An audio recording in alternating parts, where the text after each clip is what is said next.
Can you get a water as well, Chad? Okay, we are live. We are very late, but we are live. Daylight savings, technical technical challenges, but we are here. Of course, we got the beautiful view. And where is our intro music? That's not it. There we go. Get me up there. Put me in the corner. And we have a pretty interesting discussion coming up today. As well, maybe not everybody is aware, but we have a teacher strike going on. Got my glasses. It's very bright here, but there's a teacher strike going on, and it's kind of been dominating the news cycle down here. So I figured it would be something worth bringing to the table today. Have some finance topics to talk about as well, but we also do have a guest in as it relates to the teacher strike coming on in about 20 minutes or so. But pretty beautiful day. I realize the camera here is out of focus. 1 second, Chad. The it's out of focus. No, this one. It's focused on the tree, so focus on the beach instead. All right, we're adjusting that now. Told you, technical, a little bit of technical issues, but we're getting there. Glad to be back on another Sunday live stream. We had a couple of pieces. No, we had quite a few pieces of content come out this week. We had the Young Entrepreneur panel we released yesterday, and the associate. I think we had two shorts this week, and then we got the newsletter out with the two white papers. So if you haven't already signed up for the newsletter, we're going to be doing that. Oh, sorry, I lost that. Still working out the kinks here. It's off. It's off. Yeah. Yeah. Working through it all. But of course, let me know where you're chiming in from, what city, what state, what country. Always like to hear. Happy Sunday, Suzette. There we go. Okay. And yes, it is daylight savings time. Not here in Jamaica. It stays the same. There is no change for us.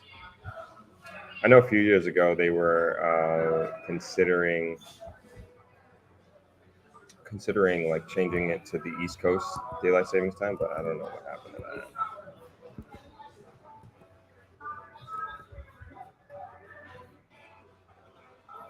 So I guess we can. So I get two things I want to get into before we get into the teacher strike, and just because we're I'm gonna call this a finance channel, but we are obviously keeping up with investments in Jamaica, and then investment opportunity in Jamaica, and then also global, like the effect of the macroeconomics of the globe, right? And how it might affect Jamaica. So just bringing up the article so we can get into it. Don't want to hold anything off.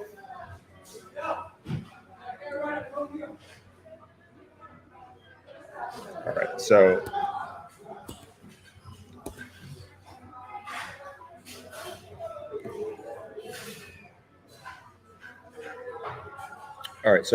first one I want to bring up article that is the restructuring of Cornerstone, which is an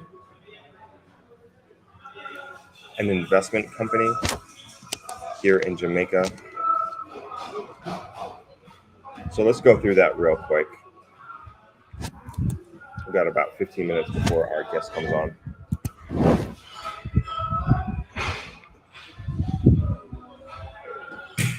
Let me share my screen.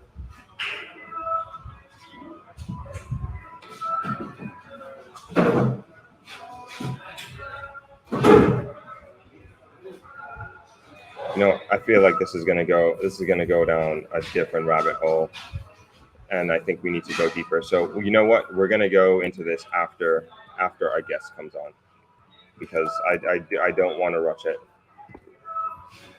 Don't want to rush it. So let me tee up what we're going to be discussing today, which is the teacher strike. So this is a very short article, and this will bring context for what we're going to be discussing today.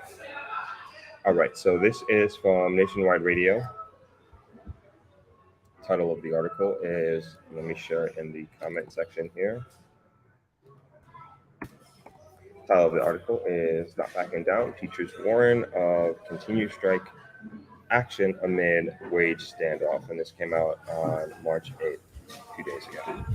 Teachers across the island have warned that the industrial action is likely to continue until they get a reasonable offer from the government. This is despite the remarks by Finance Minister Dr. Nigel Clark that the group will lose out billions of dollars if they fail to reach an agreement with negotiators before April 1st, which is obviously fastly approaching. Teachers across several institutions have been taking industrial action against what they deem as an unacceptable wage offer from the government under the compensation review scheme. English teacher at Mahogany High, Karon King, says his colleagues are not looking to end the industrial action anytime soon. Karon King, English teacher, as it relates to an acceptable offer, president of the Hanover chapter of Jamaica Teachers Association, Tamara Shaw, says it is difficult to determine an exact offer that the teachers would agree to. Tamara Shaw, president of Hanover chapter of Jamaica Teachers Association. So that's the context that we have here, and just want to make sure everybody's on board and kind of understand that that's going on. This was a surprise to, I would say, a lot of parents. That my friends who have kids, like they actually brought their, at least here in Negril, they brought their kids to school, and they were not aware. I think it was, forget what day it was, but they brought their kids to school, and they had no idea about the strike, and they had to bring them back home and figure out something for the day. And it's also like obviously this is not good. Like, we want to come to agreement, get things back to normal, so to speak, but it's also speaking to like a lot of things that we've been talking about in regards to wage, affordability for homes, the white paper, the white paper that we put out on Friday, actually, and all those things. And then next month they're supposed to be increasing the minimum wage. We were talking about that, what it's going to be, and we were kind of guessing what it would be on Thursday. So, and then of course inflation is it's very, very crazy. Like when you look at the interest rates, and this is kind of why I wanted to get into the finance, and we're kind of leading into it, but like everything affects everything. And this is the article that I was going to read, and we'll get into after we speak to our guest, which is the reorganization of Cornerstone. And then, let me change this. And then you look into, and I'm not a fearmonger here, but again, we got to be realistic about what's going on here. We had a pretty major bank collapse on is it Thursday or Friday, with Silicon Valley Bank, and it failed. And it's a big bank in the tech industry, and the tech industry is doing really, really poorly currently. And there's a domino effect of that, and it's just something that we need to kind of keep in mind as we go through this discussion. But I'm going down a rabbit hole that I didn't necessarily want to go through. Now let's get to the comments again. Please let me know where everybody's chiming in from, and we'll take it from there. Kev S. So sitting here from the outskirts of Chicago with 15-month-old Jamaican girl enjoying the view of our favorite beach. Awesome. Miss Go chiming in from Brooklyn. Troy, good to see you. So you're in the comments a couple times this week. Miss Perfectly Imperfect says, hello, Throb. Hope you enjoyed your birthday. Blessings, chat. And Chad is chiming in. Good, good, good. Yeah, I know we had the Millicent there. Sorry to keep you guys waiting.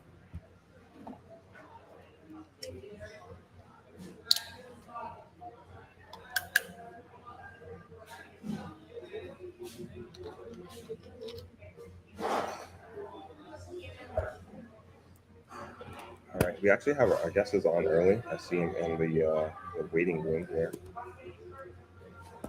And we don't necessarily need to keep him waiting.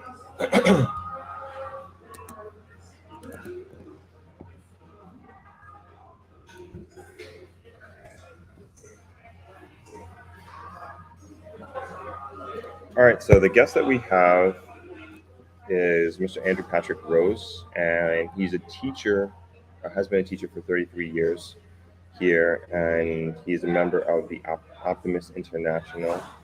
And we thought that he would be like a perfect person to kind of break the teacher strike down to us and kind of give us understanding of why it happened, why it's happening now, what the teachers are looking for, specifically the Teachers Association, and also just to bring general understanding to what's going to happen, and then also maybe what he thinks is going to happen. So, Mr. Rose, we are going to bring you on board. Can you hear me? Yes, good afternoon. I'm hearing you. Afternoon. Uh, Okay, 1 second. Let me just. I think I have an audio. Okay, can you speak for me again? yes, now you hearing me okay now? Okay, I think I got Thing you. Okay, okay? cool. We're good. You're good. All right. All right, wonderful, wonderful. How are you today? Alive and awesome. Okay, great, great, great. Lovely to hear. Okay, if you would, I know I gave you a brief introduction just a second ago, but if you would, could you just give everyone an introduction to yourself and what you do? Okay, well, I don't like talking about me, but Hmm. it's just, but I know what you let's mean. go. All right. So I've been a teacher for well over 3 decades. I specialize in physical education and sports, although I have taught human and social bio, geography, and a couple other subjects, along with physical education, mainly because of the scientific, which most people don't even understand, the scientific background that involves physical education and sports. That most people tend to think it's just going outside to play some games or something like that, whatever. I've also been the contact teacher, which is usually the teacher representative at the JTA level. I've also been head of department, grade supervisor, regular classroom teacher. I'm currently the president of the Physical Education Professionals, which is the National Organization of Physical Education Teachers that's been formed. I'm also a CXC external examiner, which means that the students who are candidates in the CSEC, Physical Education and Sports, in the practical aspect of it, I'm one of those who assess them and then I assess their grades. I also a table marker, which means that for human and social bio, which means students who sit that subject at CSEC level, I'm one of the persons who mark the papers to assign a grade and that kind of stuff.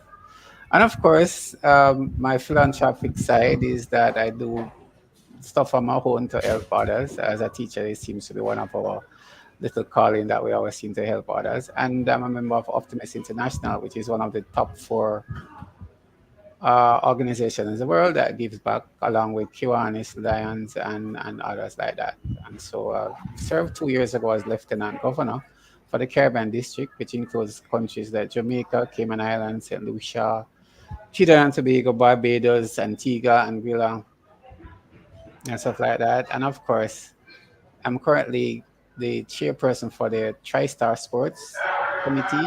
Again, this is a Caribbean wide.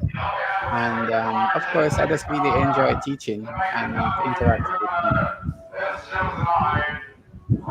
Okay, awesome. Thank you for that. We have like a loudspeaker in the background that's kind of the beach. So sorry about that noise if you can hear it. I'm not Oh, sure. okay. No But problem. thank you for the introduction and giving a background on yourself. So it's clearly you're well established as a teacher and educator in Jamaica for sure.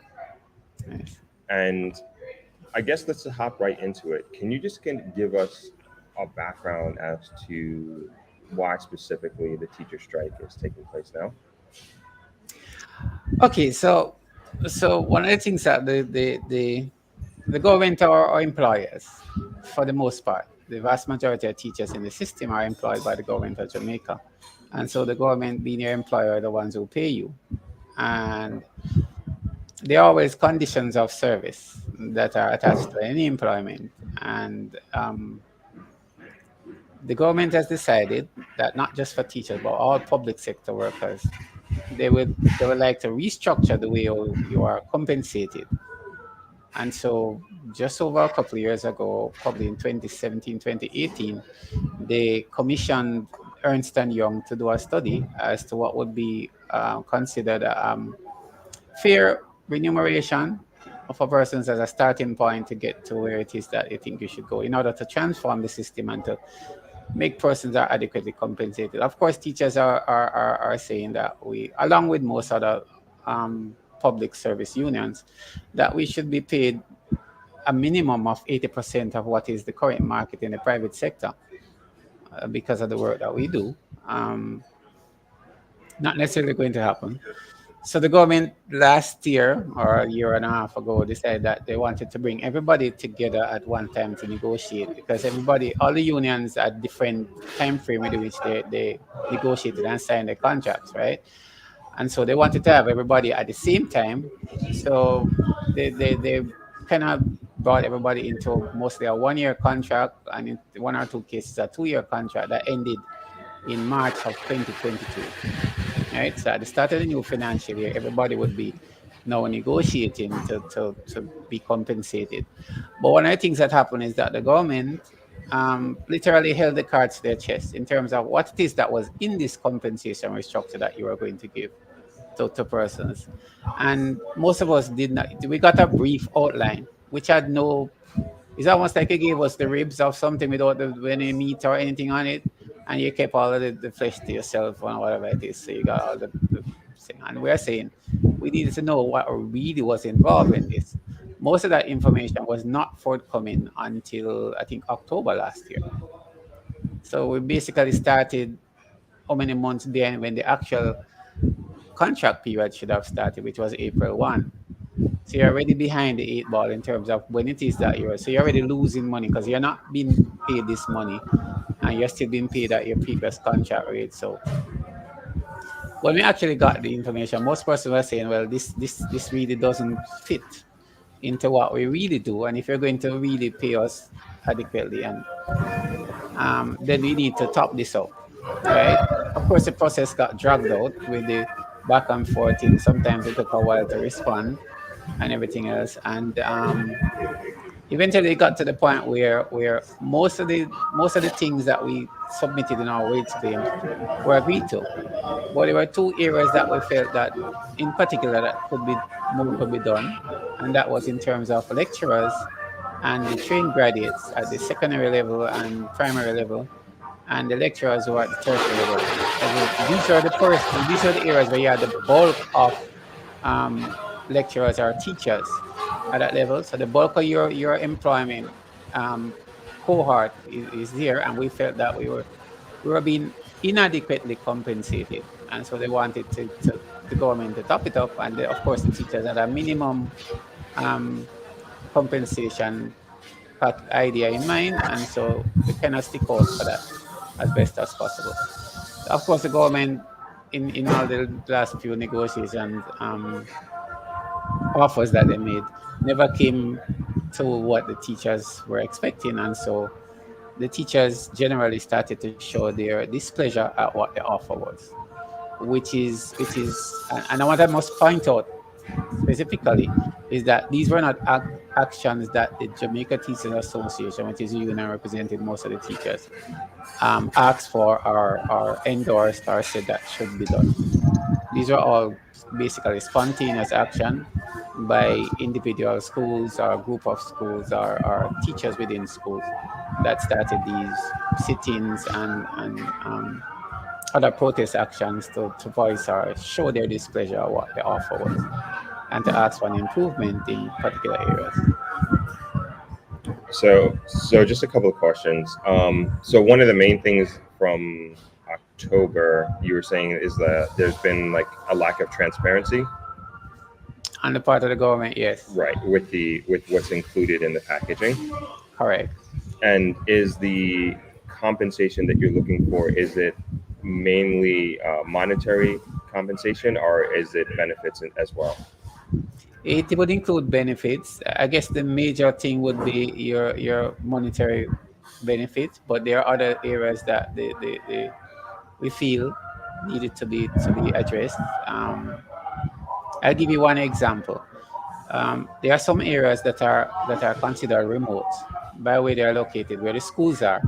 They are in pretty remote communities, and so to go there you needed to kind of give some kind of incentives for persons to want to travel because it's out of the regular route. You would have to probably hire somebody specifically to take you to those areas to go to school if you didn't drive yourself or that kind of a stuff. Or it might be in an area that is violence prone. And so again, you would have to be very careful or hire some kind of security or be very careful how you enter and leave those areas. And so it is called what you call a remote inducement or allowance. And so those are one of the things that the government removed from one of the offers that they made. And teachers are saying, how can you do that? Because if you pay everybody the same thing, and I'm going to this area that is putting extra strain on me financially and probably mentally and socially too, how do you compensate me for going out of my way to support that? Eventually, they put that back in the not the last offer, this one, but the one before, I think, and that kind of a stuff. And one area that they have not, we thought was also kind of short sighted, is that the persons who are our supervisors or middle managers, I prefer to call them, like heads of departments or the grade supervisors or stuff, the government literally removed the incentive that you would get for the additional administrative work that you would take on at that level. And to say everybody would be paid at the same rate. And we are saying that's crazy. You can't expect me to take on all of this additional work and then I'm not being compensated for it. Because in any organization that's successful, the middle managers are the areas that really carry the organization. And so if you're eliminating your middle managers, then you're saying that you want in that organization or team to fail. Is really what we're saying. And so they have responded positively in a couple of ways, but then again, I'm of the view that if the teachers hadn't started to show their displeasure in the way that they did, they probably would not have. But that comes with some consequences too, because the based on our labor laws and current practices, if you are in dispute, then you will not meet to negotiate to iron that out. So based on the Ministry of Labor and the IDT rulings, you have to cease all of these posted action before you can return to the bargaining table, which was what the JTA asked all the members, its members, to do on Friday morning. And And so, so most persons would have returned to work on Friday, if not all, but the students were not in attendance in the most part in most of these schools. So there was really, even though teachers were at school, students weren't there. And you can't blame the parents for saying, I'll keep my child at home because I'm not sure what's going to happen, because they have to think of their safety. Right, right. And so that was my next question. Uh, where are things with the negotiations? Is it moving in a direction that is equitable to all parties involved, or is it a stalemate? Where are we now? Well, one of the things that happened is that because the delegates had voted on at a special conference at the micro university to take 2 days casual leave off, right? To apply for the 2 days casual leave, that could be cited as industrial action, right? And so the Ministry of Labor asked us to return to the bargaining table at the local level and to with both parties also agreed that there will be no discrimination on either side. As part of the negotiation, you won't kind of discriminate against me because I took a day or two off to show my displeasure or whatever it is. But we return and we negotiate in good faith. Um, we complied, and the Ministry of Finance and the Public Service also complied. And so we were back at the negotiating table on Friday. If that had not happened, if the teachers had not returned to work, then we would not have gone because we have a limited time in which to conclude this deal and to ensure that we do get something. But in terms of where it is headed, there is progress made. It's not the kind of progress that we really, really want, but then it's better than going back to where we were.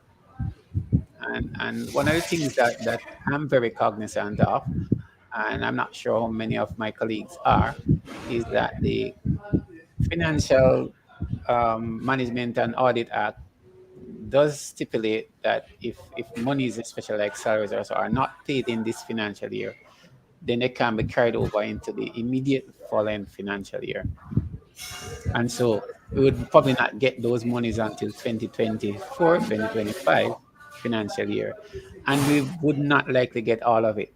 So that was something that you also had to consider when we were doing the negotiation. And most persons were not necessarily aware of it. They felt that the government could do it. Of course, there were ways in which the government could probably do that.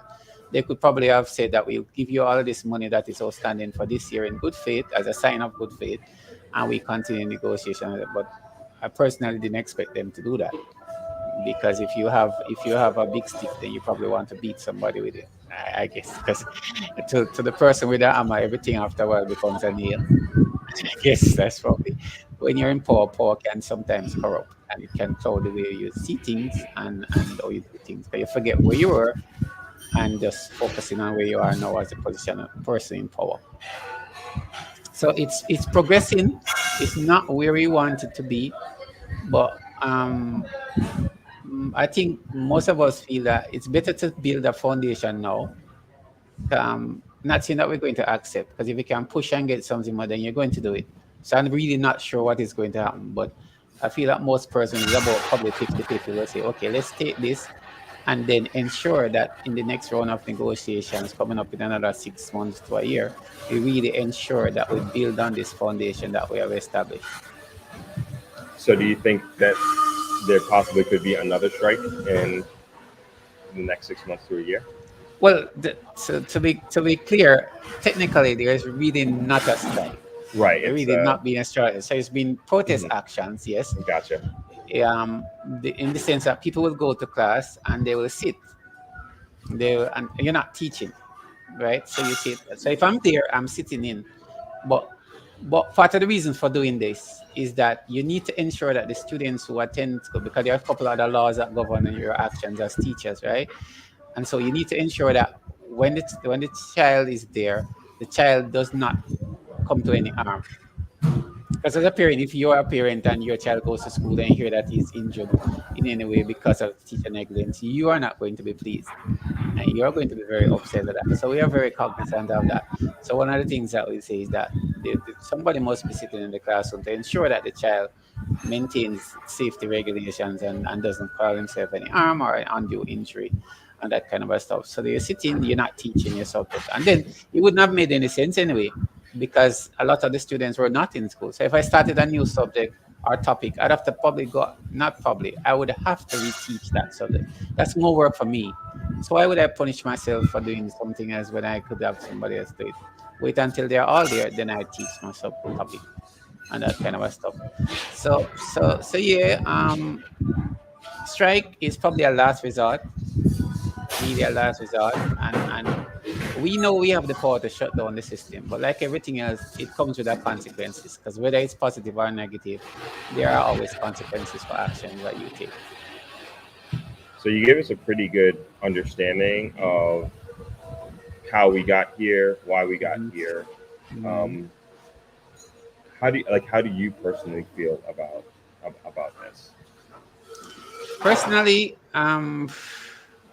not pleased because I think I'm not being paid what I'm really worth. Gotcha. And in another sense, realistically, I don't think the government or any country can really pay. Not many countries. I should let me rephrase that. Not many countries can actually pay us as teachers what we are really worth. But I think what we are currently being remunerated is less than what we are truly worth, right? And it needs to be more. But you don't want to get to the point, as the saying go, cut your nose off to spite your face. So sometimes you have to compromise and be able to walk away with dignity and allow the other party to walk away with some dignity. So if it was left up to me alone, I'm still kind of 50-50, but I'm more leaning towards accepting now and then continue the fight at another time. Because if So, you so if you fight and walk away, you live to fight another day instead of cutting your neck off and then you're not able to continue because you're now dead. and somebody brought up in the chat my actual next question. So maybe about a year ago, maybe 9 months, there was a lot of talk in news articles and on television here in Jamaica about like this seemingly like immense migration of teachers to Hmm. abroad to the states, and specifically also Dubai was another country. Yeah. Are you still seeing that exodus happen? Expect it to continue going Oh and wow. expect the numbers to go up too. Because one of the saying is that I'd rather go somewhere where I'm disrespected, but I'm paid for being disrespected. Not that you want to be disrespected, but the way things are now in the classrooms, where students tend to feel that they can say anything or do anything and get away with it. It's not much different if you go to the States. They too probably still feel that way, and they do feel that way. But at least you'll be more adequately compensated. And if and when you do return home, you're in a better position to finish pay for your house, pay your mortgage, buy the car, probably invest some funds, and so you can retire a little bit more comfortably than you could locally. And so the migration, some of them are going to be permanent, will continue and the numbers will continue to increase. And I may be controversial in saying this, but in some ways I actually think the government is encouraging this mass migration of teachers and other professionals like the police and nursing. Because that's another professional groupings that you're going to see a lot of migration occurring. And you think that's being driven by a lack of compensation? It is primarily being driven by that because when I go to the supermarket, they don't ask me whether I'm a teacher, police, nurse, or whatever it is. They just want payment for whatever it is that's on the shelf that I take up and say I would like to have this. And so if I'm unable to adequately provide for myself or my family, then I'm going to try and find a way in which I can do that. And so if I can't find it locally, I'm going to look for it elsewhere. And so it will happen and it will continue to happen. And you may find that teachers who, like myself, have gone probably 20 or more years or over 15 years will more tend to stay a little bit more. But the ones who are under 10 years or so are the ones who are much younger. They're into their late 20s or early 30s, and they are more likely to be on the grade. So what you're contributing to is the development of another country and the underdevelopment of Jamaica. Right. No, that's a good point, and that's kind of like the trickle down effect of that. And obviously, we don't want to have that because then all. And we also talked about a few months ago, I think around the same time period, um, like our young professionals who are graduating college and also leaving. So I mean, if you have the best and the brightest of our graduates, and then also that of our teachers leaving and going elsewhere, then it truly is a brain drain on both sides. So you've been a teacher for 33 years. Has it always been like this? Yes and no. Hmm. In that I can recall even from my early days. I remember I was at the Michael when I was really aware of a first teachers strike or protest action, and as student teachers we did join in to show our support, because I remember being by the gate of the Michael protesting with my flag and everything else on the particular day that we were asked to. So yes, we have teachers have always been advocating for better. And despite some of the negatives and inaccuracies that have been spread about the Jamaica Teachers Association, they really have been one of the best institutions or organizations that has always been on the lookout for teachers. I mean, nothing is perfect, right? But they really have been. There have been other unions that have started, and they've all folded. I guess because they weren't able to deliver on the promises that they made or the objectives that they set out to. The JTA has endured all of this time, but it also has room for everybody. Because one of the things that I hear people talking about is that, oh, principals getting X amount and principals getting this and me getting only that. Any organization that you go into, the persons who are at the top of the scale usually get the most. If I start a company, I'm going to get the one that get the bulk of the profits and whatever it is from it. It's not that you're not going to get anything, and I'll try as best as possible to pay you fairly, which I currently do because I've started a little thing, not so big yet. But anybody who assists me in getting stuff done, I do try and compensate them for that. But the idea being that you're going to get more. So if you want to get that sum, then become a principal. But then there's limitations in that. And this is one of the things that we actually had to point out to the government, which is one of the reasons why there was this advocacy for the graduate trained teacher to get more. Because there are just over 1,000 schools in Jamaica, right? High and secondary and primary. Um, so of the 20 plus thousand teachers that are here, less than 1,000 can become a principal. You probably have another 3 or 4 thousand that are middle managers, maybe up to 5,000 that are middle managers. So you still have over 20,000 teachers who are the bulk of your cohort, who are going to be in the ones that really need the help up, so that we can feel a little bit more comfortable when we step in front of the classroom.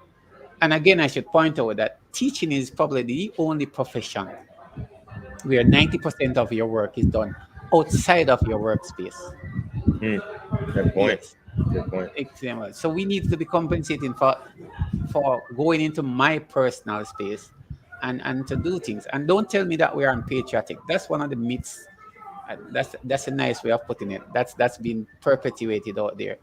When we had COVID, how many teachers that bought laptops because we didn't have any, bought tablets, bought computers, gave to other students, paid the light bill, the extra money, bought cameras, did all this kind of stuff out of whatever loans that we had, thank God for the credit union and others, to prepare adequately, to print documents and papers and information sheets and drive in our cars and walk and ride and distribute to students who weren't coming to school and everything. So don't tell me no bull about being unpatriotic and all the rest of it and to stick up anything. That's really not even part of the discussion at this stage. So we continue to do that.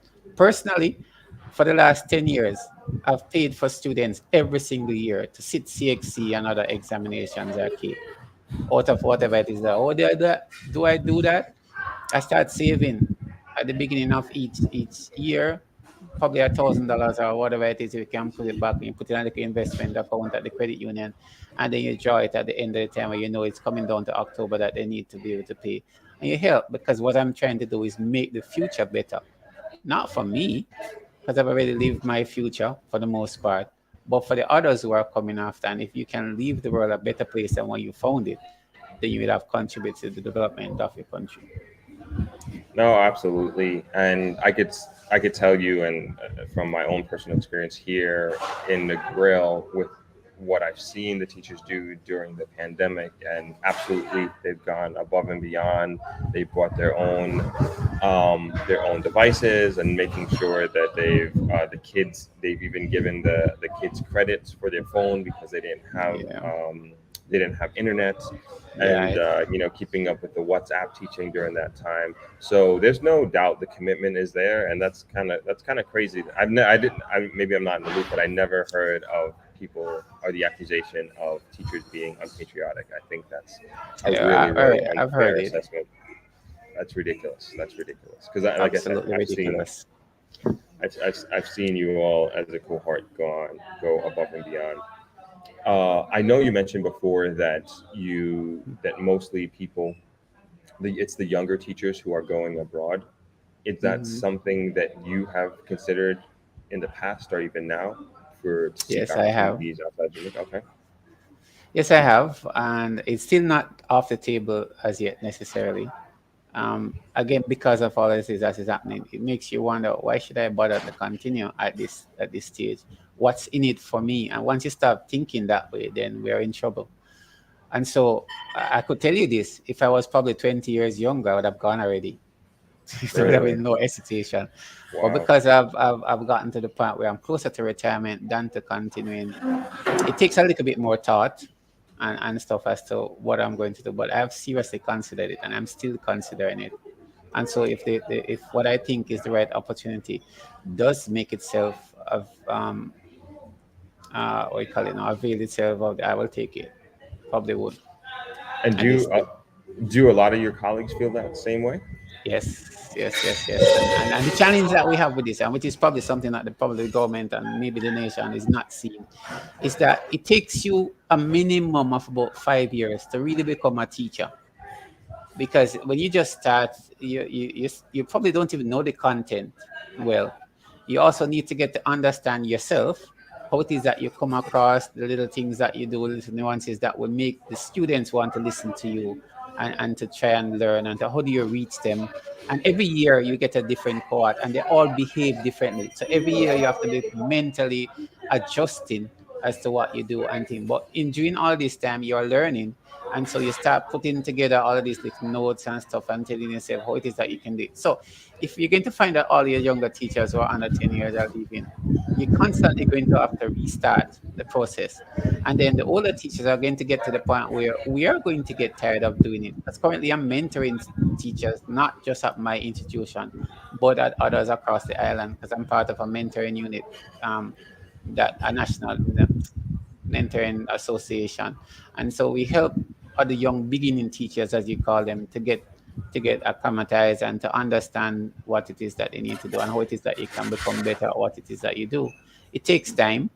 And so if all of us leave the system and think it is going to start impacting negatively the students that are produced and the country as a whole.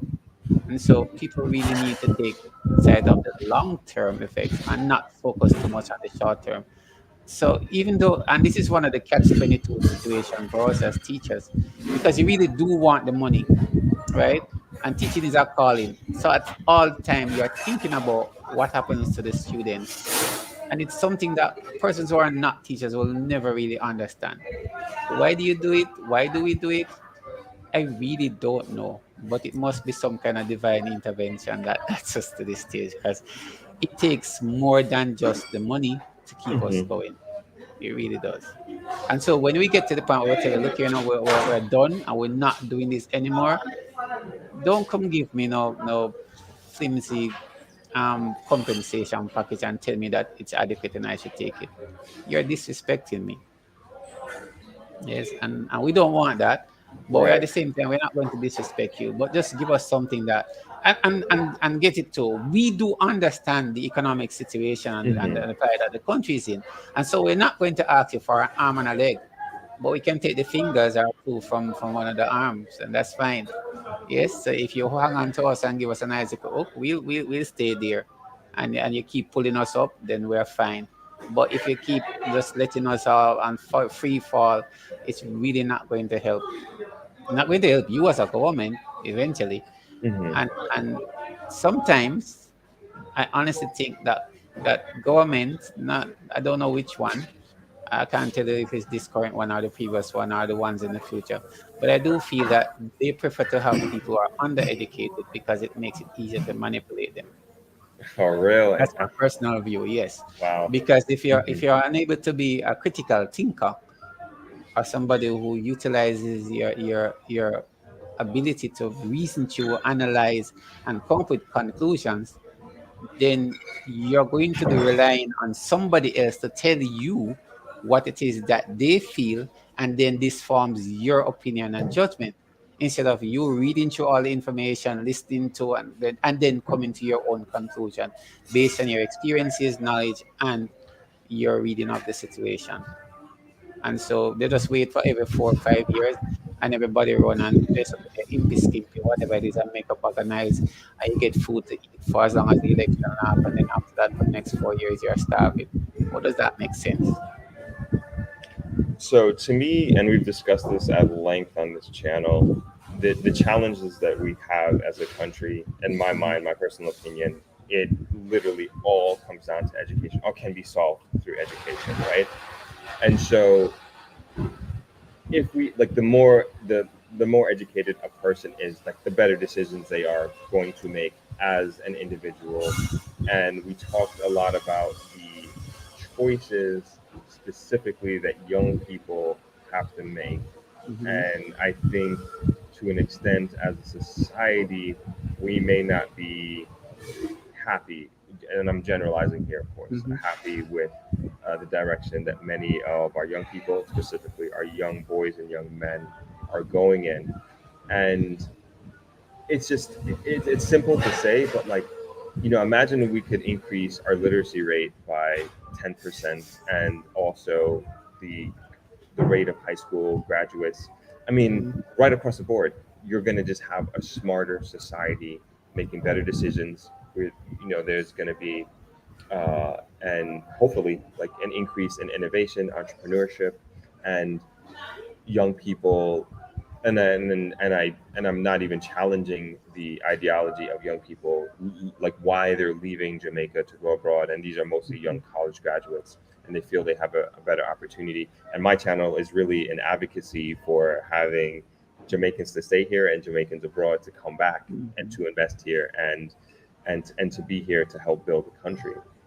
And They yeah. probably won't come back to invest because they're always going to consider the crime rate. Because far too many people want to sit, watch you work hard, and then come and take what you have, and stuff. And Mhm. sometimes they don't even take what you have and leave you alive.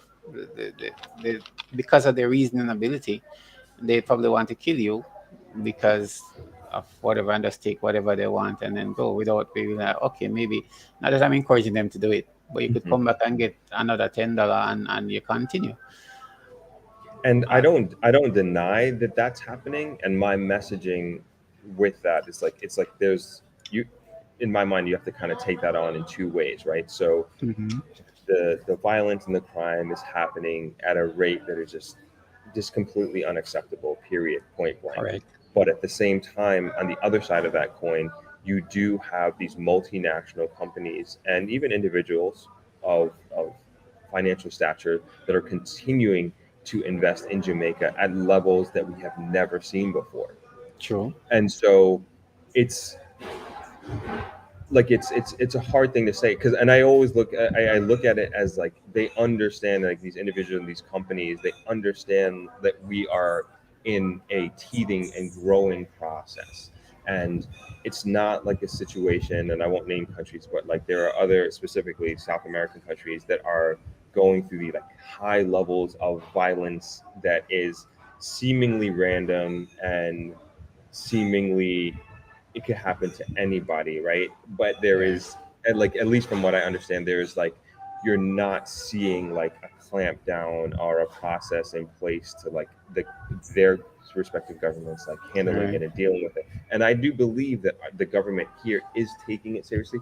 Whether we can have like an argument or a discussion on whether they're moving at a rate that is acceptable, but in my mind, and also I think in the minds of these multinational investors, like the government is doing something about this. And like, and when you look at like the long term and also the trajectory that Jamaica is on, like I do believe that we're on a positive path.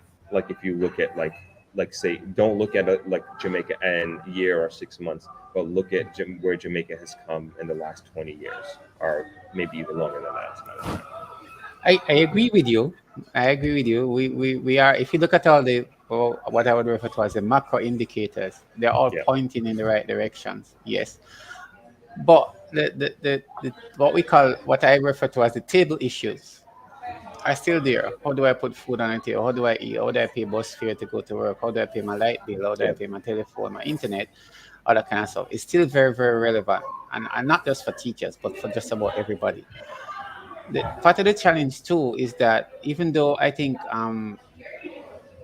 governments have succeeded to power by campaigning on fixing the crime rate, they really have done very little to do that. And I think that one of the best ways to fix that is through education, agreed. which kind of comes back to me. So, if like we had discussed and probably agreed on, if you have more educated persons who understand, not that they won't be educated and still steal stuff, but they're more less likely to be violent, right? And so if you have that, then you'd have even more investments than what we have now. There will be more persons will be able to have what you call a livable wage. There will be more people able to do things, and generally the country would be better. And because you have less crime being evident, more persons would invest, more persons will return to live and to spend money and stuff in Jamaica. And so we definitely will be better off. But in order to get to that point, you need to fix the schools. And it's not just about me as a teacher being paid X amount, right? It is, okay, I use my school as an example. Not necessarily have to name it just now, but to give you an example, that we have asked from the year before COVID, we asked the government for fiber optic installation cable to be installed so that we could become really technology ready, digitally ready, and that kind of a stuff. They promised us that we would have it by the June. Then COVID came. They promised we'd get it by the September of that same year in 2020. When September came and we asked them for it, they said, well, it is still going to get it, but it will happen in January. That's in the following year, 2021. Well, we asked them in January, we are coming to we don't see anything happening. They say, well, it's not on the cards right now. We have to do whatever it is, but you'll get it in September the following year. When you ask them again in August, June, July, August, within the summer, when you're doing all this research, are we going to get the fiber optic so we can really build out our technology capability so that we be able to reach the students and have what we call digital days where everybody comes in with their tablet or laptop and you log on and we teach you everything and the digital stuff. And so they become more au fait with the technology. Did you know that we have students who they can do everything and create all kind of videos and do whatever it is for TikTok? But if you ask them to send an email and to attach the thing to it, they have absolutely no clue how to do that. Wow. That's really is a if ever there was I know. But anyway, the point we're trying to make is that Hmm. if you would help us as one of these reclassified or upgraded high school and not one of the traditional elite to get to that point, then what you're doing is really changing the landscape and making all of us better. But at the end of the day, having not given us that, you are still judging our performance or the student performance using the CXC exit exam to say, oh, we sent you 300 students, but only 100 or so has graduated or has passed three or more CXC. So the almost percentage of that student that you got can't read and write when they got here. And we had to actually teach them how to read and write. We have added value to that child because having come to us at grade 7, unable to read and write, and you're leaving in grade 11, being able to read and to help yourself and that kind of stuff, it is a plus for us in a lot of ways and stuff. And that's what we really would like for to happen. Sorry about that in the No, background. no problem. You hit on a lot of things there. So let's start with the last things first. So, and this happens in the states too. Like students are just kind of being pushed through the system, and Right. then when you get to these regional exams, the responsibility of them passing that exam is on that teacher. Like so, like in the states it would be SATs, right? And the Right. student is just pushed through the system, and then as a if you're a senior teacher of a senior year student, you're teaching that student to read, like you said, and that's not your fault.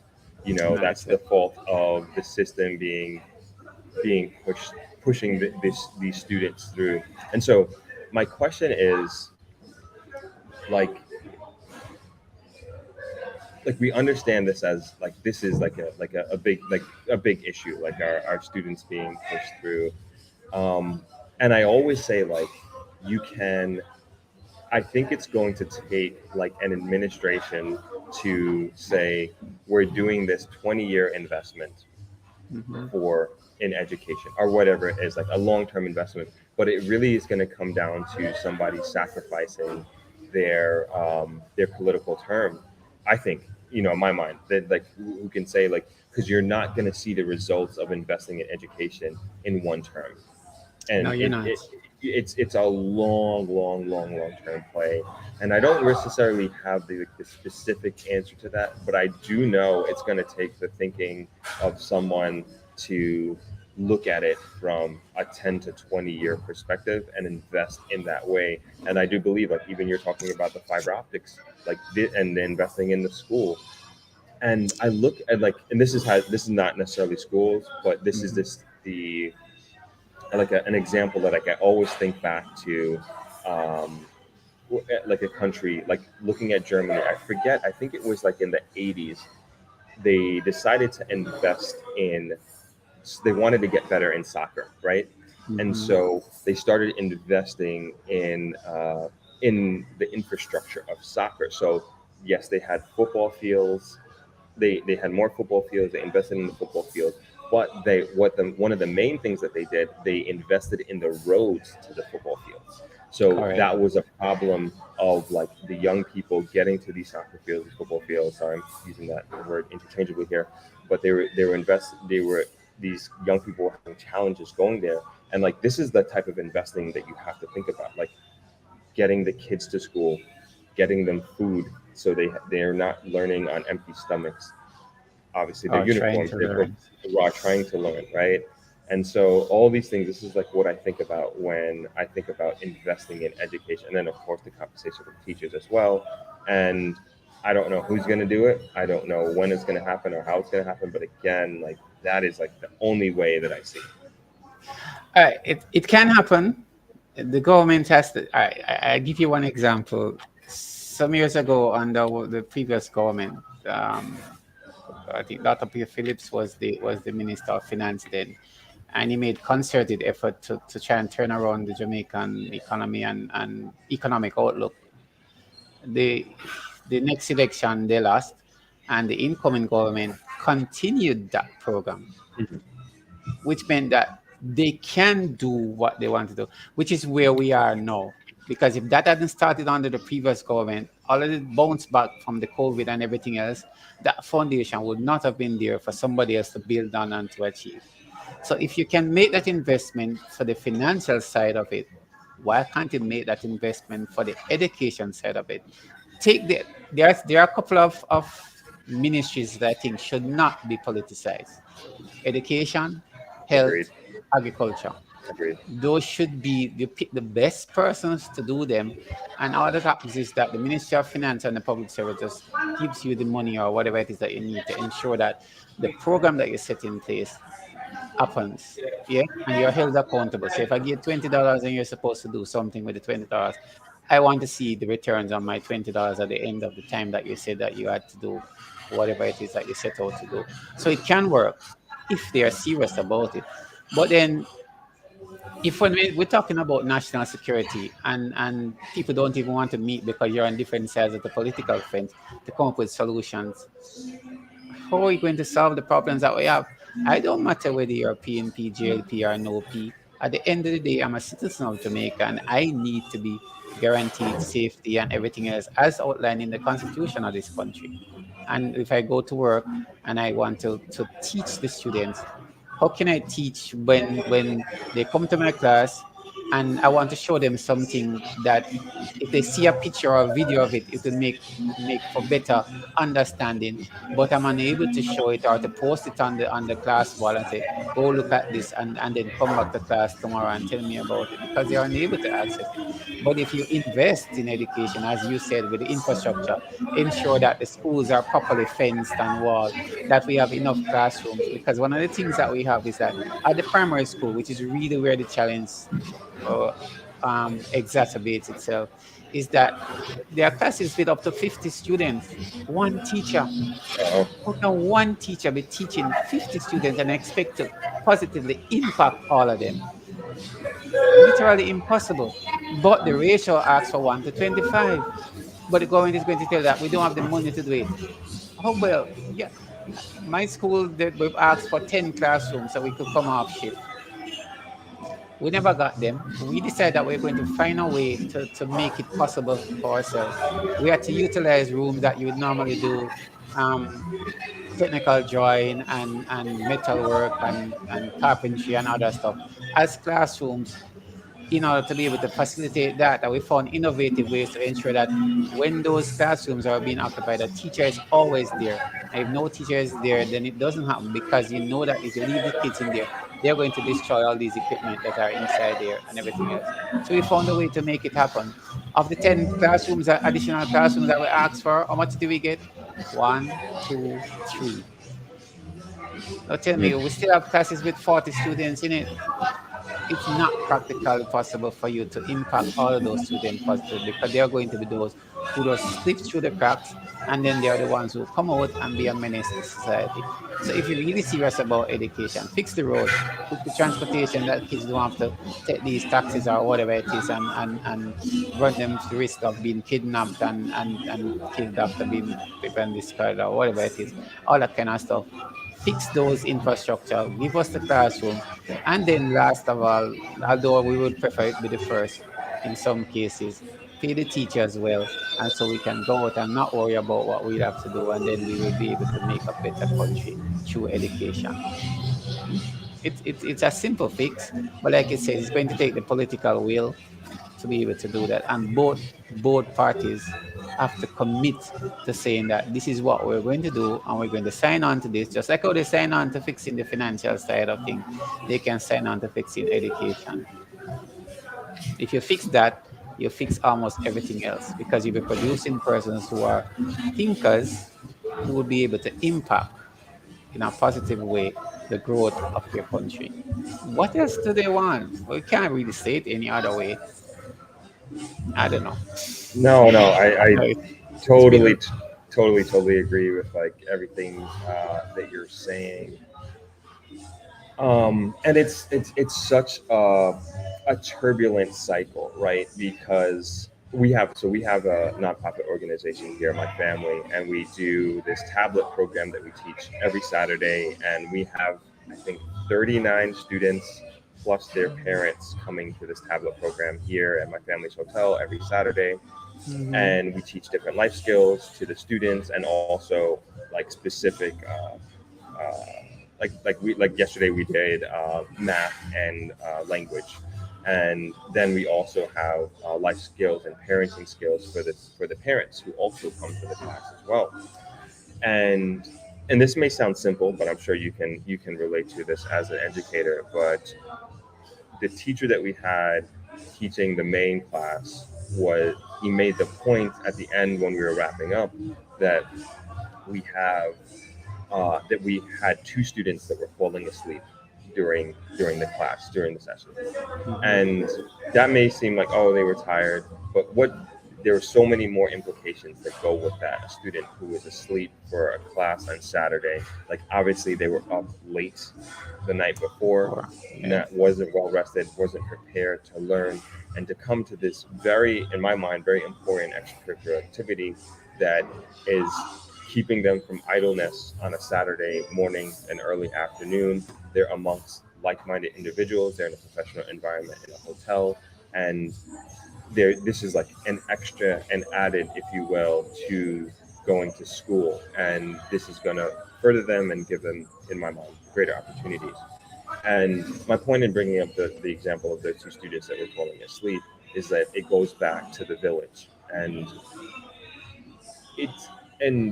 you find, with at least through our experience through a nonprofit organization, that you find a lot of, unfortunately, a lot of the parents are, and we're trying to correct this mindset, are really putting a lot on the traditional educational institution and teachers for them to, in a sense, like raise their kid. And Yes. we know that the majority of the raising of a child is at home and it is in the community. And that's why it's like we have this emphasis on our parents and on the guardian, because just because we used to have, like years and years ago, we used to have the teachers, I'm sorry, the parents just drop the kids off for our program. But then we were like, what's the point? You drop them off. You teach the our students like the four principles of success, and then they go home, and the parents are like either not there, or not they're not there, but like they're not teaching them the same principles, are living by the same principles that we're teaching in our Saturday classes. And we were like, no, we need them to come into this class as well, so that, and what we found is that the students start holding the parents accountable because they're there learning the same principles that we're Yeah. teaching throughout our program. So I guess like ultimately, like what I'm trying to say is that, oh, our ask is like what can be done, and this is like obviously a bigger a bigger question, maybe even outside the scope of our discussion, is like what can be done to, I guess, alleviate some of the burden and the expectation of the on the teachers, that it's kind of almost unfair. You've made a couple of very valid points. I could touch on a couple of them quickly. One, all the studies that were shown.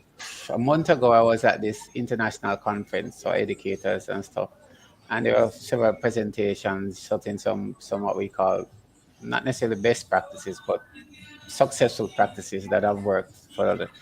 And one of the things that struck me was that in all of the ones that were really successful, there was a component for the parent to learn, because a lot of the parents we found while we were doing a lot of our analysis and collecting data were inadequately prepared educationally to be able to handle their children. So now they're doing PEP at the primary school level. How many of these parents can help them with any of the maths problems or anything that they have, or to read to them properly so that they understand and be able to speak and to be able to comprehend the passages that they read so that they can analyze and give answers that are accurate or closer to the correct answers done. But then if you look at just a teacher to do this, you'll find that I will start my day at 6 o'clock in the morning, and at 7, 8, 9, 10 o'clock, I'm still going. I'm going to face burnout at some stage. So one of the things that the Jamaica Teachers Association has consistently asked for in the last couple of years is provide us with a what do you call it now, a cohort of teacher aides that would serve a particular quality education circle or region. So say for instance, you have 20 teacher aides that are located in say West Central St. Andrew. What would happen is that in West Central St. Andrew, they probably have 5 or 6 schools or 8. And so these cohort of teachers would now go to a school each time once the need is there and assist the teacher in being able to manage the class and provide tutoring to the child. Because there's always going to be 2 or 3 or 4 or 5 students who have no idea what you're talking about or are completely lost. But you can pick up on those, and then this teacher aid can assist in getting them up to the level that you would really want. And then at the end of the day, because they don't have to come in at the same time when I do at 7:30 in the mornings, but they come later on in the day. They can go later on in the day, and then they can take on the parents and to help them to understand some of the things that are happening, some of the principles of learning. Because I tell them that one of the reasons I teach physical education, I tell my students otherwise that physical education is probably the best subject in school. And they always ask me, how? I said, okay, one, you do physical work. So you're preparing your body to fit into a mind that will be active. Two, you learn all life skills. You learn leadership, you learn to interact with other people, you learn socialization, you learn to I said, you learn maths, because if you're going to mark a football field or a netball court or whatever, you need to be able to calculate the stuff. You need to be able to say if it is a rectangle or if it ends up as a rhombus. So if you're not able to draw a 90-degree angle, you will not be able to get it properly or whatever it is. You're probably going to need to report on what happens in the game or how you did your stuff or whatever, which means you're going to have to use English.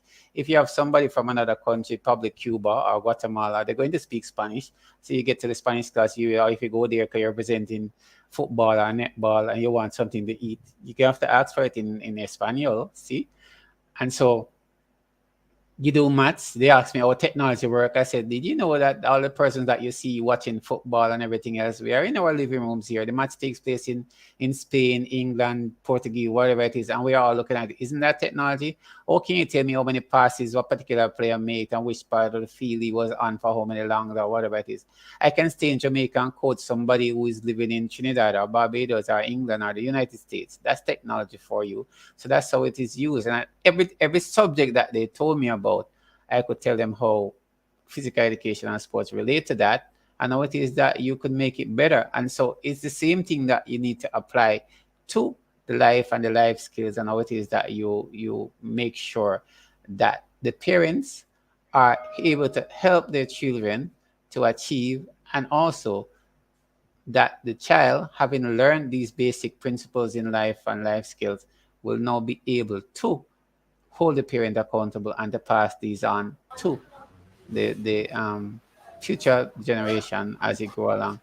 And so if you're unable to hold each other accountable, if you don't have an accountability partner, it gets that little bit more difficult to be able to achieve the goals and objectives that you have set in terms of transformation and the long-term benefits for the country. I mean, I may not be around to see it, but I still am optimistic. Maybe that's why I'm a member of the Optimist International Movement, to say that we can change the world one person at a time.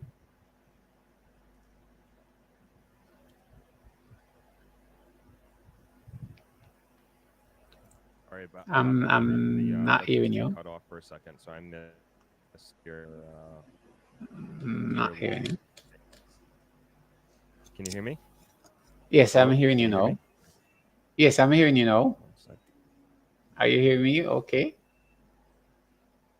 All right. I guess we're just having a little bit Hear of me now? technical Okay, okay. difficulty. I'm sorry. Yeah, that's cool. Oh, It happens. right. Yeah, sorry. The electricity. Yeah, I think there's a bit of a delay. Sorry. Yeah, sorry. All right. 1 second. I'm gonna switch to. I'm gonna as JW for your contribution. Thank you, Chris. Thank you so much for them coming in. Thank you very much for everybody's donations. I appreciate that to the max. So, Yeah, we. Sorry, I lost my train of thought. We lost the internet, but we're gonna try to keep it. we were talking about empowering the stakeholders, such as the parents and others, so that we could make a better thing at the end of the day, so that when the child comes to school and goes back home from the classes that you have on Saturday, and they are able to continue and put into practice or implement what they learned. And of course, like I said, they can't learn on an empty stomach. So falling asleep in class probably mean that they never had a breakfast or lunch dinner the night before. And so sleeping is one of the ways in which they hide themselves from the world and that reality that they are hungry. And this is a way to fix it. And so you have that.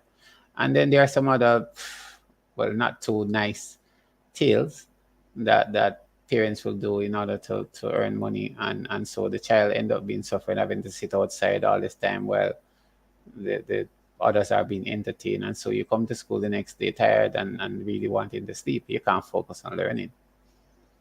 Yeah, and like that's a problem that we have here. And we work with the. I mean, like here in Negril, I always say I don't know where Negril would be and the students and children of Negril would be without these nonprofit organizations such as the Mary Gate of Heaven Church, the Rotary Club, um, our nonprofit organization, Negril Education Environment Trust, the Rock House Foundation, because there were just so many gaps in the system that Hmm. need to be plugged. And so, for example, like the Rotary Club has, in conjunction with the Mary Gate of Heaven Church, they have this program called Get Kids to School. They bought a highest truck, a highest bus that Mm. picks up students and takes them to school. That turned into, then they added a breakfast program as well, where they feed these students every single day because they can't afford to go to have breakfast. So they feed them breakfast, they bring them to school, and now they have also a lunch program. But these are like the little things that Yeah. like that I don't think the average person like really understands, that's needed, that is so simple that we take for granted. And like students just not having 100 or 200 Jamaican dollars to get to school. And we're talking Yeah. about like not even $3 US that they can't get to school. That's And so true. and you and people like don't understand that. And we have this program in place, and just like those kids would not go to school without having that bus, or they wouldn't have breakfast without this program in place. And then I just think about like how many more students are there, like not like even just in Negril, for example, are you like, and then we like think about like the broader Jamaica, like there are 10, probably thousands and thousands of students who fall right into that category. And you talk about them falling through the gap, and there's so many, and there's so many, and the expectation continues to be, like you said, the certain percentage of a passing rate of the CXC, or why isn't the student literate at a certain age, or whatever it is. And there are Mhm. just so many more factors that go into the upbringing of a student, or the raising of a child, that is just really really taken for granted. And the only reason why I could speak to it, and like why I learn about it, is like through our nonprofit organization, where you hear these like just really just unbelievable stories of students and families and young people. And it just starts to make me think about like this like very very vicious cycle of just on Thursday, like I gave this example. I had a young person that I'm mentoring, and he was 19 years old at the time, and he didn't know where his life was going and what he wanted to do. And at 19, he told me, "I want to have a child next year." And really, I'm like, what are you talking about, dude? Like, that's the last thing that you want to do, because you're setting yourself up for essentially financial ruin. And then you're also Mhm. doing that for your child that you would be bringing into this world as well, because you don't have a job, you don't have a degree, you don't have a career path. And essentially, he was looking for direction, and he was Yes. looking for something. And in his mind, it was having this child and having this baby. And I don't know the young woman that he would be having this baby with, but like I'm sure she was a young person that probably does not in the best financial position as well. And so my point in bringing that example up is like it's like this continued vicious cycle that of bringing babies into this world and into a situation that is just not conducive to raising a child. And then you would have essentially a 20-year-old raising a baby raising baby, right? And Correct. continues on and on and on and on. So I don't know how far. And then this is my question: is like I don't know how far upstream we need to go to like to address this problem. And obviously we're not going to solve it here on this live stream, but it's just my brain always runs on these things, and it's just like, man, how do we address, how do we attack these things? Um, it start with the political will, as I think. Yeah. One, it also continues with ensuring that adequate funding is in place, or probably even before you get to the funding, to ensure that you have proper projects outlined as to what it is that you want to do. Then you have to ensure that there's funding. Then there has to be an accountability structure in place for whatever it is that you're going to invest in. And then you have to think long term. It can't be like the 4 or 5 year cycle of every political party that is in power or whatever it is. And that's part of the challenge that we have that has so divided us a lot of times, because there are very good ideas that come from either side. But because you're not from my side, I'm not going to continue it or you have started. I think they are starting to a little less of that, but there were still far too many of it, or would have been better or further along the continuum of development than we are now. And after you mentioned like the Rotary, because it's one of the reasons I tell you I'm a member of Optimist International. It's one of the things that I'm proudest of outside of being a teacher, the fact that you're able to give back. And then oftentimes it doesn't take a lot to do that and to make a child's life that much better. And I did mention that Rotary, Optimist International, Kiwanis, and Lions are the top four philanthropic organizations in the world. Yes, they get a lot of accolades and media recognition and all the rest of it. But then there are other persons that you mentioned that are really not out to seek any kind of accolades or recognition. They just want to be able to help to fix things.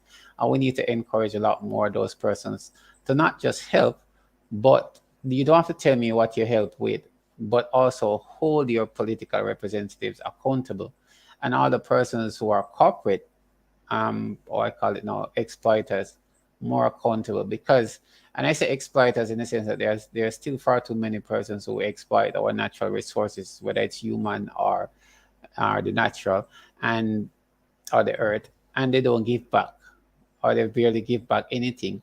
And so I think you have a corporate responsibility that if you do take, you need to give back to help to build and to replenish what it is that you have come to reap at this stage. So if you're going to have any one of the hotels in Negril, let's use that example, that is successful, it depends on their you. No matter what kind of idea the boss has, if he doesn't have a staff that is well trained enough that everybody wants them, but is committed enough to stay with them to help to build this product, he's not going to achieve any of his objectives. It's the same thing for us in schools. The Minister of Education tells us every child can learn, every child must learn. But what are you giving me to help that child to learn? If I don't get it, you're just mouthing words that have literally no meaning, no implications, no kind of foundation. It'll never gonna happen. And so it can be very, very frustrating. And I think that's part of the reason why you see so many teachers in the last week or so spontaneously demonstrating their displeasure with what the way of the government was dealing with a lot of the things. Because of course we're aware of the macroeconomic side of things. We are aware of all the things that are happening on that wide scale, but we're also very, very, very into the micro, which is where it is that a lot of the macro eventually shows up. Because if you don't fix it, one of the principles of training and conditioning in sport is the principle of progression and the principle of reversibility. So the principle of progression states that you start small, or you start and grow bigger, or you start simple and grow more complex.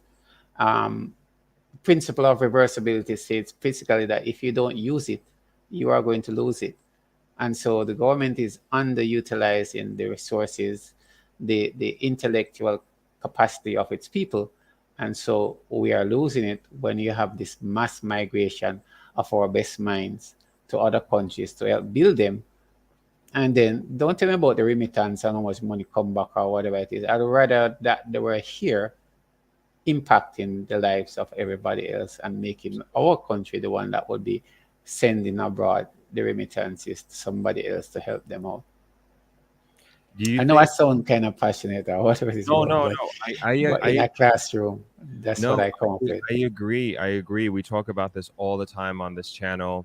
Um, and then like I also am also an advocate for Jamaicans traveling and also going and getting experience, but come back. And I have many, Yes. many guests who have been on this program who have gone abroad, get their education, perhaps even worked, and then come back to Jamaica to help build the country. And that's what needs to happen. That is definitely what needs to happen. And like you said, instead of helping build another country, is there something that you can think of that the government is spending in one particular area that you would like to see put into education? Honestly, not necessarily, or I can't think of anything literally off the top of my head, right? But I think they need to start with the premise that if we make education the cornerstone of whatever other thing that we're going to do or any project that we're going to do, then it will rebound to our benefit in the long term. They spend money on health. They need it too. They spend money. I think the area, and I'm being honest, I think the area that they spend, if I'm going to really think about it now and put it in, because it's something that's probably at the back of my mind, the area that I think they spend the most money on that they probably should spend less on is national security or crime fighting, to be more a little bit more specific. So it's not You that think you you shouldn't think they equip should it. spend less on crime? You think? If you spend more in education, you'll eventually spend I less see what on you're crime. saying. I see what you're saying. Okay, yeah, continue. Yeah. So if you fix the infrastructure, which includes the human resource that you have, which are teachers, the physical infrastructure, which is the schools that you have, the technological infrastructure, which is the laptop, the computer, technology, the accessibility to internet access and all that. I mean, the primary school I went to in St. Mary, once you go into that era, it's what they call a dead era. No internet connection, no nothing at all whatsoever. And there are a couple hundred of students who still attend that primary school. How can they function effectively in such an environment? And the MP has promised more than one occasion that he's going to put in some kind of solution to that problem. It hasn't happened as yet, and that kind of thing. So that's what I'm saying. Fix the roads, because there are some schools that you go to. I tell you, I do um, external assessment for physical education and sports. So it allows me to travel the island to a number of areas to see. And sometimes when you look at the road that leads to a particular school or two, and you said, "Whoa, you go through this every day to get here," and then you wonder, and so you understand why it is that person sometimes does say, "I'm tired of this and I'm leaving."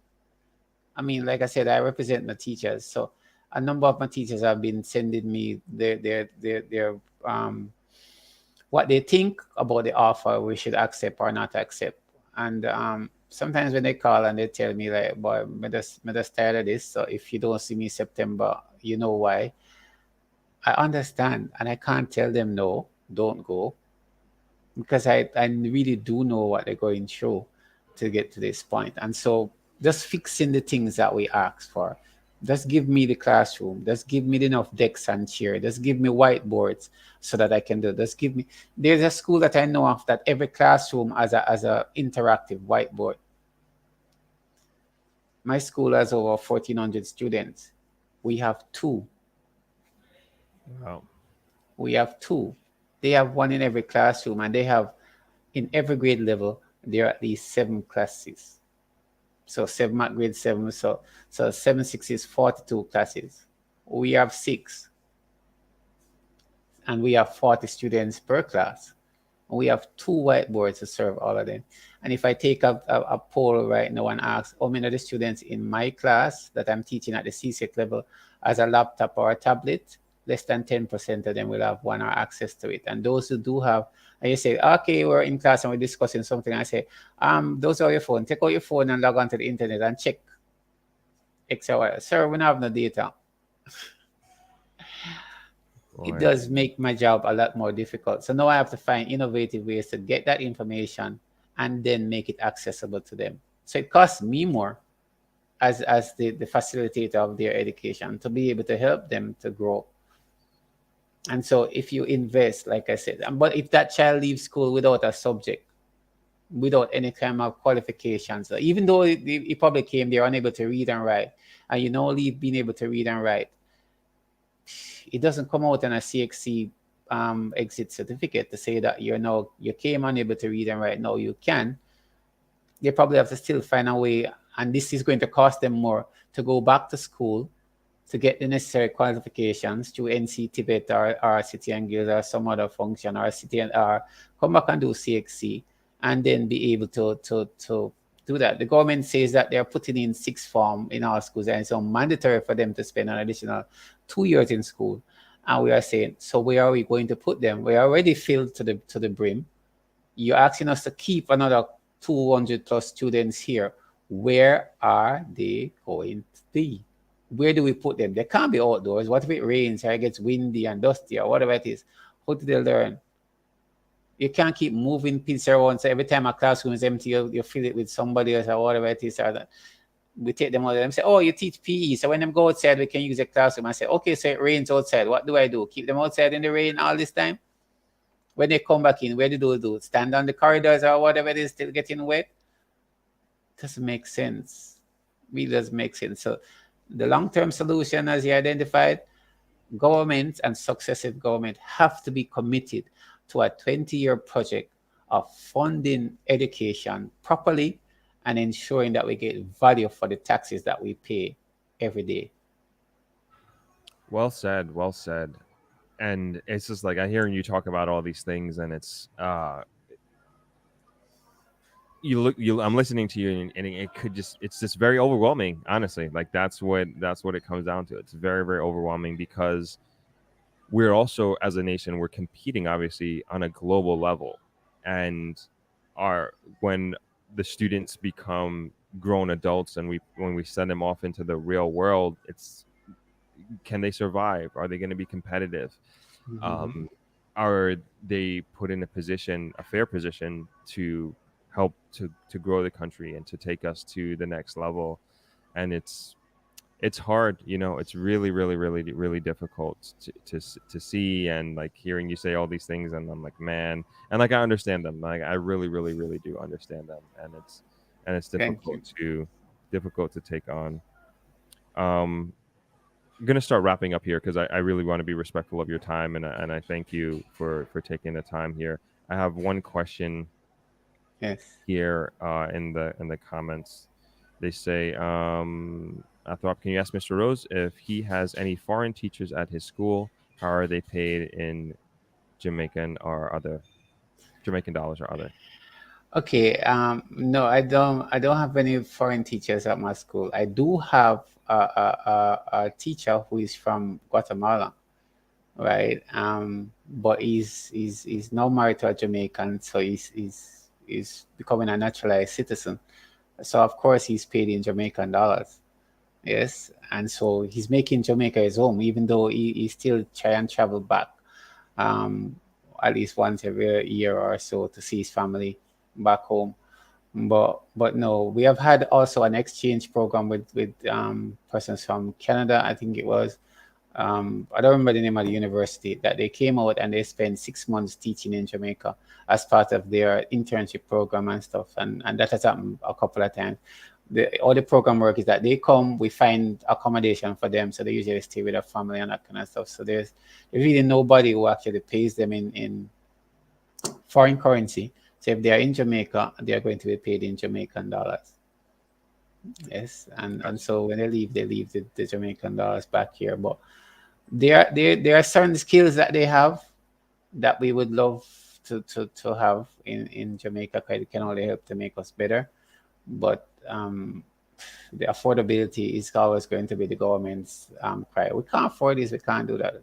Yes, you can if you really want to. When you Right. find the money to do X amount of party and everything else and whatever it is that you do, you can. If there's a hurricane tomorrow, you'll find the money to do it. So if you need to fix education to make our country better, to reduce the crime and to improve everything that you do, if you have the will or you really want to, you can find it. I honestly truly believe that. There's no way around it. I And don't think they want to. That's why they haven't. right. And I think that's a good point to end on, is kind of making that push that it's possible, right? And It if, like you is. said before, if the political will is there, it can happen. I agree with that, and we just need to figure out how we're going to do it. So, Mr. Rose, I can't thank you enough for your time today and your insights. And we started talking about the strike, and we went into a whole different path, but it's all interrelated. I It's think we understand that now. It's all yes. interrelated. So once again, thank you so much for coming on, and I would love to have you back. I think you have a great perspective and can really speak to the issues. And this and what we're talking about is not something that's going to go away anytime soon.